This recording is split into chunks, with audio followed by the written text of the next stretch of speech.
ধরেন সকালবেলা কেউ অনেক বেলা করে ঘুমাইতেছে, এখন তার জাগাইবেন কিভাবে? ডাক উঠতে দিতে পারবেন না, ডাকলেও উঠবে না। তাহলে কাজটা হবে কি? কাজটা হবে কি?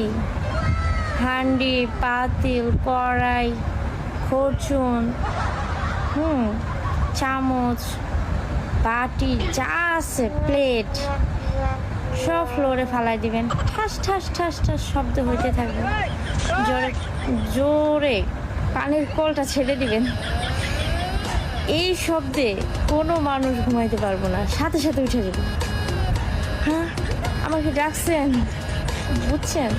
মানে কাউরে ঘুম থেকে উঠানোর সবচেয়ে বড় টেকনিক এইটা। কাউরে যদি ঘুম থেকে জাগাইতে চান, সাথে সাথে প্লেট বাসন যা আছে সব ফালাই দেন, শব্দে দেখবেন উঠে গেছে। তখন আপনি বুঝতে পারবেন কি জানেন? এটা আপনার অ্যালার্ম ঘড়ি। ওকে, আসসালামু আলাইকুম, আল্লাহ হাফিজ, বাই বাই।